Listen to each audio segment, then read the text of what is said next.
Sis and tell. Sis and tell. A whole lot of talk about a whole lot of nothing. Sis and tell. Amanda to stand up and Alison's on TV. When they hop on the phone, yeah, you know it's the place you wanna be.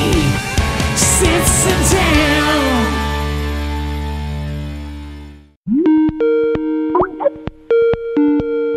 Hey, Allie. Hey, man. What's going on? Oh, just recouping from my non-vacation, which was we had a week off of school, Right. and I think we recorded Right, when we I was recorded there, when you were down in Destin. Yeah. and I had Oscar and Ruby, and Aaron took Murray camping, and it was so much easier for me than it was for him. Well, let's see, because he was outdoors in freezing weather and rain, and you were in a warm condo with two kids who basically eat anything you feed them. So he was trying to get me to go camping with them, and we had tried it once, right? And when we first went, he said he was going to help, and he really didn't. I did everything, and it was exhausting. Plus, our campsite was further away from everyone else's because we needed electricity for his CPAP machine. So there I am. Wait, he brought his CPAP machine camping? He had to. If he doesn't have he needs oxygen. He literally is like not getting oxygen if he doesn't have it. And he gets like horrible headaches, and then it's like he didn't sleep at all. He has to have it. It's a medical need. So, but that was our first camping trip, which was like, I think 2.5 years ago at this point. And I was like, never again. Because I was like wheeling stuff back and forth in our like crappy plastic wagon, which I brought with us. And it was awful. And I got a lot of exercise though. So he's like, oh, come camping with us again. And this time they went to Cumberland Island, which is really cool. It's like near Amelia Island, and you have to take a ferry to get there. No cars are allowed. So literally whatever you bring with you, you have to carry. He ended up getting this really heavy duty wagon, and there's wild horses. Like, it's a really cool place. And he's Can like, you "Please use the come wild with us." horses to help you carry your stuff, right? Is I that mean, an option? really, that would make hook him up to the wagon Right. if that had been an option. So he did not tell me about all the stuff that happened, probably for a reason. But my friend Sarah, her and her family were there with Aaron, thank God, did tell me. And and the raccoons stealing their food was not the worst of it. Oh my gosh, a raccoon stole their food? Yes, they're fat raccoons that live on Cumberland Island. They're stealing food left and right. They took Sarah's wine. I'm not even joking. No, they did not. They stole her. How did they get it open? What? They are very dexterous, Yes. whatever that word is. Yeah. They've got great dexterity. Yes, They they're worse. stole the wine. I want to see a bunch of fat, drunk raccoons on this Me too. island. That is Yeah. hilarious. Okay. So the worst thing probably happened the first night to poor Aaron, and it's that it rained.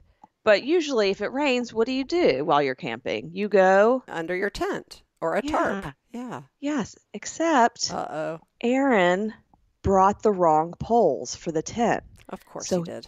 So he did. I don't even mean that against Aaron. It's just like, of all the things, like, to not Right. pack, right? Like, that's something anybody could do. Like, I would imagine. I'm not a camper, so who am I to judge? But that's the likely No, and thing, this- right? The wrong poles. And this happened to our friend Rachel. She went camping. She did a Girl Scout trip with her daughter, and she forgot See? the Case in poles. point, yes, it is. It- it's probably it's if you very were easy. if this was the Family Feud, right? And they said, name the top 5 things that are likely to go wrong when you go camping. Bringing the wrong set of poles would be number 1 for sure. Right. So he said, so I found out much later that this happened because I think he just didn't want to tell me. Poor guy. I have never seen him so organized. 2 weeks before the trip, he is laying out stuff. He had everything laid out. He had the tent, the food, the this, the that, everything you could possibly need. He just didn't even think to check if he had the right poles. But so our friend Corey ended up fashioning a tarp over this picnic table, and Aaron slept on the picnic table. What about Murray? And Murray slept underneath that tarp in a hammock, so he did that. But I said to Aaron, why didn't you just go to the hotel that was on the island? Or why didn't he sleep in his car? Oh, he didn't have a car. You can't bring your car. He didn't have a car. No, I Right. would have slept in the car the entire time. We thought the hotel that was on the island was like $700 a night, Right. and it ends up it's $200, which Ah, you know that's a big difference. it's a big difference, and it's an added expense. Like you don't want to. I mean, that's could end up being $1,000 for a hotel. But look, if it's raining and I'm with my kid, I would have gone straight to that hotel. Right. If you're at But the point poor where you're guy. like, I would pay, right? This is what I would pay to be warm and not miserable. I think, especially if it's only one night. If it rained for however many, 4 or 5 nights, that's another story. Not worth it. Right. And they didn't have privacy. Like there was the entire time they had no tent to like go into to like be away from anyone. Right. But you're camping, so you're assuming a very limited, if any, amount of privacy anyway. I'm not sure. Like, what they're going to go in the tent and like have a meeting, right? It's not like he's with you and you might want some privacy. He's with Murray. They don't need privacy. They're camping. Right. Okay. I'm just saying, like, where do you change? You go behind a tree. I don't know. You go behind a fat raccoon. You go exactly. I bet those fat raccoons stole the poles, or they've probably stolen enough poles that they could have found their stash and borrowed a few just to make it right. So this was a test to see if I would go camping, after this, and I'm not going camping. I'll go glamping. Yeah. I'll stay in a cabin nearby, even a yurt. I would do a yurt. So my yurt camp. friend Susan and Tripp, they just stayed in a yurt. It's so funny you say that because I've heard of this opportunity. And of course, we about 2 or 3 years ago went glamping with the boys out in, where were we? Montana. But a yurt is a thing. And so Susan sent me pictures. It looks awesome. I would totally stay in a yurt. Now talk about lack of privacy. They did have to put like 4 people together, right? So I think there were 2 couples per yurt. But, it was only for one night. And here's the other thing about the yurt, I should warn you. But if you're going to commit to camping anyway, it's not the biggest deal. They had an outhouse. So they had to, and it was freezing. She lives in Colorado. So they had an outhouse, and she said, you better believe that she just like held it the whole night because number 1, she was nervous about going outside, but number 2, it was freezing, and there's no way she was like peeing at 2 a.m. for both of those reasons. But otherwise, it was a delightful experience. Well, it's better that it's an upgrade from having to pee in the woods and lean on a tree. For sure. Yeah, I would do that. One time, so I went, and we both did. No, you didn't. You went to Vermont seminar, didn't you? Yeah. Okay, so we did this. We all, after we finished our years at sleepover camp at Camp Ramah, there was a trip to Israel we also did with all these other Ramahs. And I went on this hike, and a couple of embarrassing things happened. Number 1, I went to go this was 2 different hikes. One of them, I went to go pop a squat to go pee. I lost my balance and grabbed the closest thing next to me, which was a cactus bush. Oh, no. And I had thorns all in my hand. And I don't know, maybe I had them in both hands. Oh. And I couldn't pull up my pants. So right, like what do you do if you're, oh no. I know. So I was like wobbling, trying to like use my pinchers, Oh, gosh. pulling up my pants and like bring my hand to a counselor to be like, help, I've got thorns in my hand. And they stay, I'm telling you, I had thorns in there for years. I used to have bumps on my palms Years? from whatever. Come on. Yes, I'm telling you. And the other, a little more embarrassing, which was we were in like doing like the Judean desert hike, and I really had to go to the bathroom, not to get into details, but I really had to go.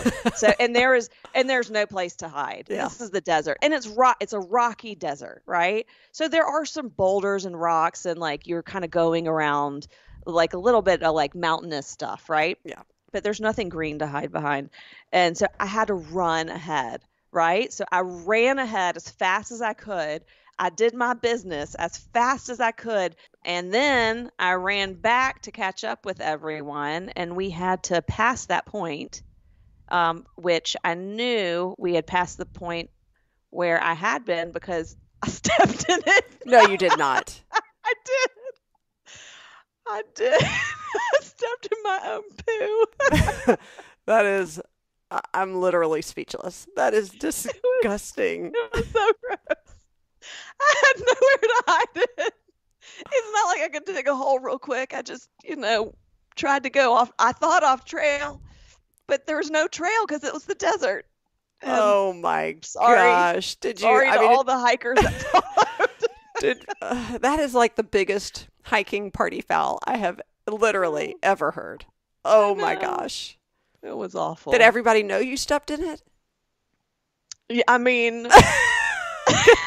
Because then you're like doing the old walk and scrape the whole time, right? Oh, Lordy. I didn't tell people it was mine.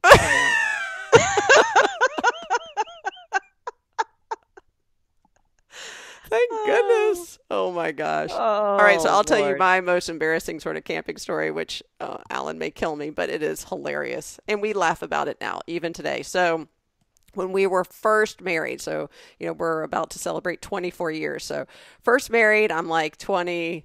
Oh God, how old was I when I got married? 26. So I'm probably 27 or 28. We have no kids. We go out west on a trip with my father-in-law and his wife and my sister-in-law, and I think we went like whitewater rafting somewhere out west. And after we went rafting for half a day, we stopped and we did a whole camp out, right? Like not real camp out, but like a day camping. So they set up a whole place to cook the meals, and we like would walk around in a few hours before we went back to wherever our base camp was. So my sister-in-law and I, she's like, I have to go pee. And I was like, me too. So we're like, well, we'll just go over the hill and that'll be privacy enough because it's really just family. So we went over the hill and we couldn't see anybody. We do our business.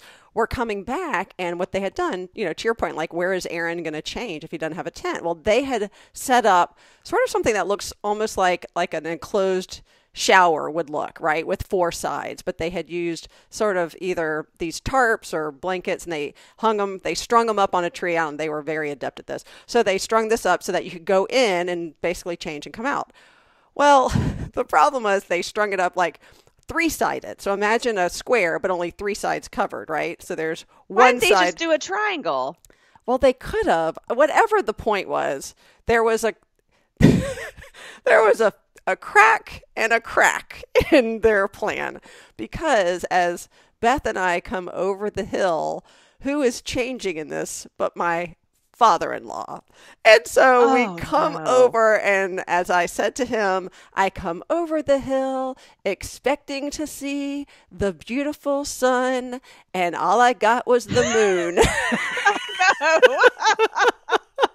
And it's like awkward enough when you're like a newlywed and you want to be making the best impression on your in-laws, right? And I'm like, and there was no way of getting out of it, because like we came over that hill and it's like, like if we could have stopped, whatever, and we're both hysterically laughing and he's laughing or whatever.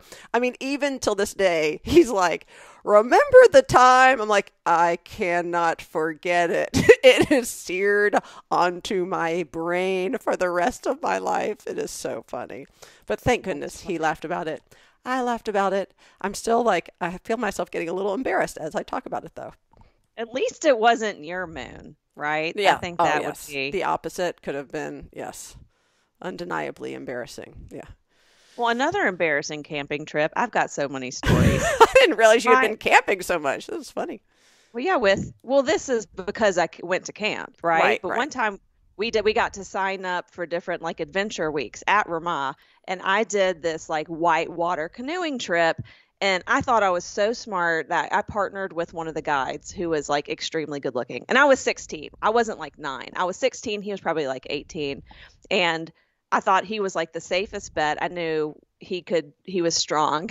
And so we went down this rapid, and then as soon as we kind of got into like where it placated or whatever, the canoe tumped over. So we had to get back into the canoe, which is super hard when you have nothing to stand on in the water and you have to use your upper body strength. And so I'm like holding on to the sides of the canoe, which are not easy from the water, and I'm like putting my leg in.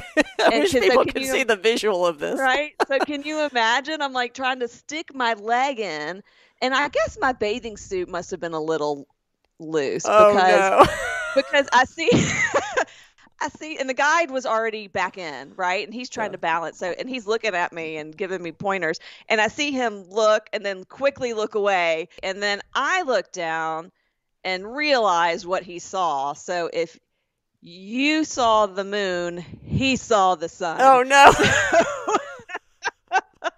And honestly, I was more embarrassed for him than for myself. And you know, my life's motto is no matter what the story is, no matter how embarrassing or bad, at the least it's a good story. At least it's right? a good story. Amen.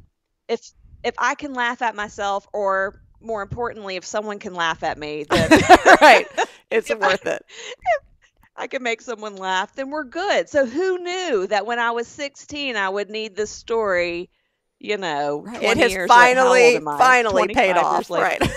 It's finally paid off. I was like, good. Don't worry, 16-year-old Amanda. You will have a podcast one day, and this will come in handy. So there we go. Yeah, I'm just wondering how that guy tells the story now, right? Like, dude, you would not believe what happened.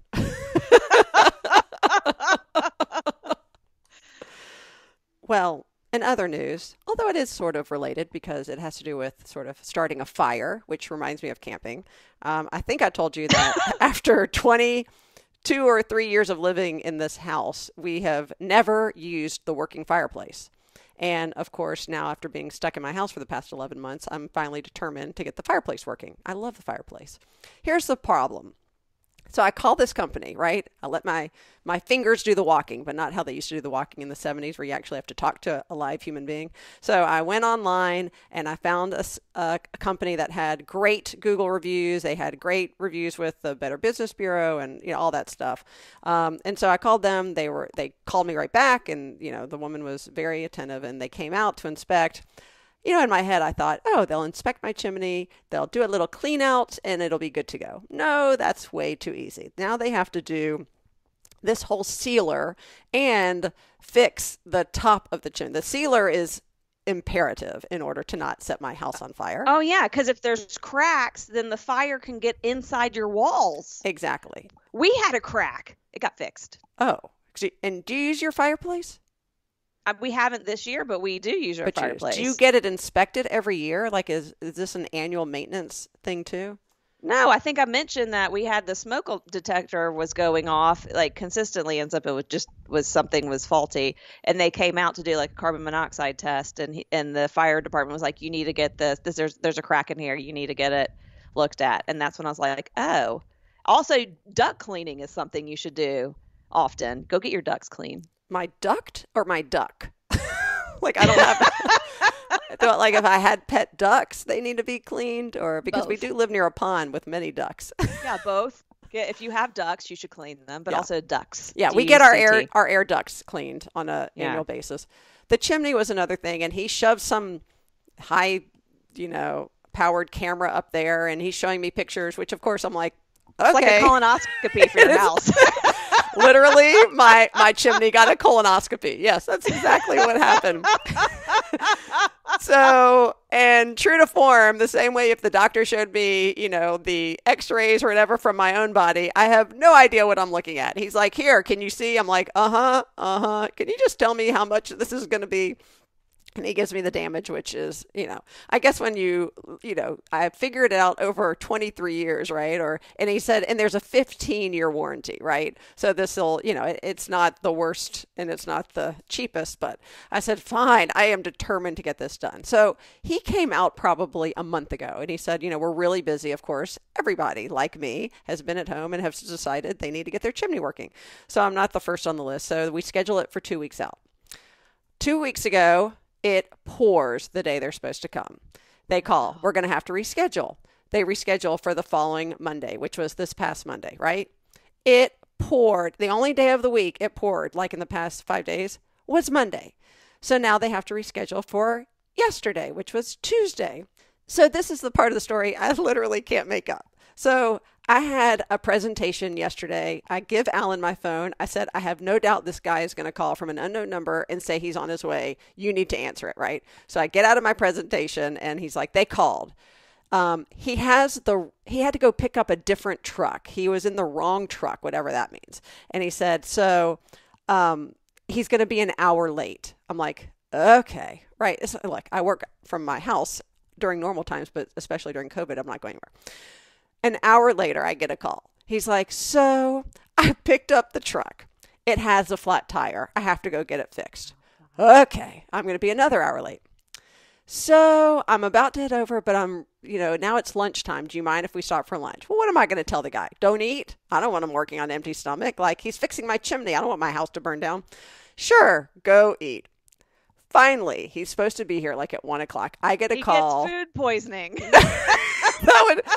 that would be the likely thing. No, not food poisoning. He goes, I'm so sorry, but on my way out of lunch, I'm down the road and I realize my ladder has fallen off my truck and I have no idea where it has fallen off. So I have to go find it. His ladder, which is supposed to get to my roof, right? I'm like, I'm sorry, your ladder fell? I mean, it's not like you left a carton of eggs on the top of your truck, right? And you didn't realize they fell. Like, it has to be a pretty ginormous ladder.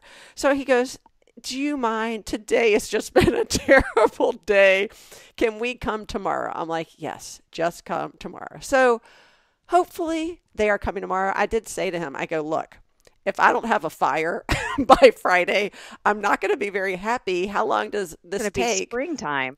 Right. Yeah. It's going to be 85 degrees by the time he comes back, and I am getting a fire no matter what. But so he's coming back today, but I'm just thinking these are like the old me, or even the now me, would say, is it these signs that I'm not really responding to, that somebody, like, this is the fourth time they have rescheduled. And after the calamities yesterday, I'm thinking, oh, Lordy, this better not be an omen for my fireplace, right? I was thinking also omen, and I was thinking that you really need to give Dick Van Dyke a break. He's 95 years old and he's still cleaning chimneys. Like, that's... But I love his fake English accent so much. He's just so make cute. Him sing. Chimney, chim, chimney, chim, chim, chiroo. It literally was the worst. What? He literally had the worst English accent in Mary Poppins. Have you watched Mary Poppins, that version? Not in a long time. Oh, it is laughable. And I love Dick Van Dyke. Don't get me wrong, but his accent, I mean, they just wanted him. They didn't care if he could pull off an English accent. It is pretty hilarious. It was like a sketch. Yeah. Did you ever see Hello, that movie? Daddy. But did you ever see Saving Mr. Banks, which is the story behind Mary Poppins? No. Oh, you have to watch it. Okay, anybody who's like looking for one of those feel-good movies, Saving Mr. Banks, and Tom Hanks plays Walt Disney.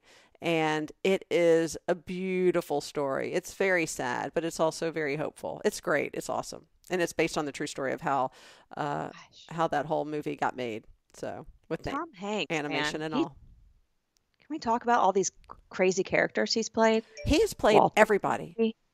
Everybody. Forrest Gump. Yeah. I mean, Forrest Gump isn't real. He played Sully. He played Mr. Rogers. I still haven't seen that movie. It's so right. Good. Wasn't he Mr. Rogers? He was like, there's no one else. No one else who could have been Mr. Rogers. Yeah. The question is, who's going to play Alex Trebek in the Alex Trebek movie? Tom Hanks. Tom Hanks. I think every movie either has Tom Hanks or Matt Damon. At least every movie I've watched during isolation. I could watch those Bourne movies, and I have, 1,000,000 times. I can start with 10 minutes left to go, with an hour and a half left, commercial breaks, no commercial breaks. I don't care if it's the identity, the supremacy, the ultimatum. I don't even know what they're all called, but right. I love Jason Bourne. I love him so much. I watched The Martian twice this weekend, and that's not even Jason Bourne. That's Matt Damon. Do you think Ben Affleck is upset that he wasn't in any of those movies? He was like Matt just went on without him. I think he's more upset that you just called him Ben Affleck. It's Ben Affleck. Ben Affleck. Okay, look, it's like Affleck. I was like Affleck. I feel like we are Southerners and we put the emphasis on the wrong syllable all the time. Like umbrella and insurance. Oh yeah. That's not the right way to say it. Yeah. I don't know where Ben Affleck has been, but I don't feel sorry for him. He was in a few good movies, but Matt Damon had to do what Matt Damon had to do, right? Right. The only movie I'm upset about because Matt Damon's character was such a jerk is School Ties. I don't know if you remember seeing that with Brendan Fraser. And he was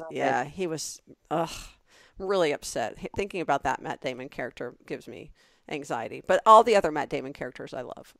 Well, speaking of movies and Southern accents, I had when when I was out of town last week, I had to do an audition with a reader, right? So that's if I'm doing a part. That means that someone's on the other side of the camera reading opposite of me. So the only people I had with me were Oscar and Ruby, and Aaron was not reachable. So I quickly, and I knew Daddy and Mommy would be available. It was a male role. So I said, Daddy, I need you to read this script for me. So I recorded us going through the script on Zoom. And he was, and I had, I basically signed an NDA and I can't tell you what the TV show is, but it's a drama. And Daddy was he was so slow and so Southern. They're going to hire him. It was distracting though. And I kept on trying to get him to speed up, and I kept on trying to get him to be less dramatic, which was not working. And he thought he was, he's not an actor. And and I go, Daddy, he goes, was that okay? And I go, yes, you were fine. Cause I figured I could mess with it in iMovie. So what I did was, my plan was to anyway, play the recording of him on the computer that I just recorded, delete me going back and forth with him. And instead, during those blank spaces, I was going to then record my audition live with a recorded version of the reader. Does that make sense? I'm so confused. So you were gonna keep his part, but then re-record your part. Yes. Okay. So when I was recording on Zoom, it wasn't what was going to be used for the audition. I'm with you. His part was, I wanted to be able to play off of him without having to get him to redo it. It would have taken forever. Yeah. But he was so slow and Southern, and it was so distracting that I decided to speed up his voice by about 20%. And the issue was, and it sounded much more like a much more normal flow, except his voice pitch went up like 2 octaves. So then there's audio effects. So I could make his voice go down. I could make his voice go down 2 octaves, and it sounded like this. And it sounded he's foghorn leghorn now. But much quicker. But and I wish I could play. I can't even show.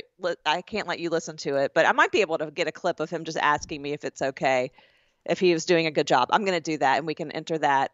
Right. We can put it in right now. You ready? Yeah. Just tell me when. Okay. That is hilarious. So I'm afraid it won't be distracting. I think they might hire him. You might have competition if they hear Daddy's voice. I think he sounds so handsome. Oh my gosh. Yeah, he is a fast foghorn leghorn now. Yes. So when are you going to find out if you get the part?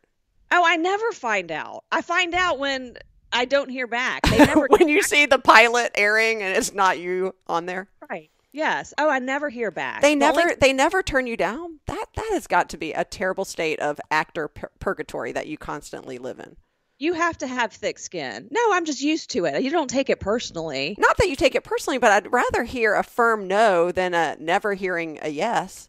Right? Well, here's the thing is that the turnarounds are so quick. Yeah. That if you haven't heard back in like a week that you didn't get the part. Yeah. It's not like every week I'm like, maybe I'll hear back about that part I auditioned for a month ago. No, if I don't hear back immediately, I pretty much know I didn't get it. And there's callbacks also, which you might say they will get you to do the audition again, or they might get you to do callbacks on a Zoom call so they can give you direction and see how you take direction. Gotcha. Either way, there's one role I know I can do every week, and that's this podcast. Thank goodness. You're hired. Right? I cast myself in this. Booked, Amanda. Now, if only we can get paid. We get paid and love y'all. So thank you for listening to the latest episode of Sis and Tell podcast. Pay us in love whenever you want. Share us with a friend. Follow us on Facebook, Sis and Tell Podcast. And we want to do a special shout out to super fan Sarah Kim, who is celebrating a very big birthday. She just did. So happy birthday, Sarah. We adore you. And we're so thrilled that you've brought us into your life this past year and beyond. I've known you since high school, but I feel even closer to you now, even though we are miles and miles away. So I hope you had the best birthday ever. As always, this has been Amanda and Alison with a whole lot of talk about a whole lot of nothing. We'll catch you next time.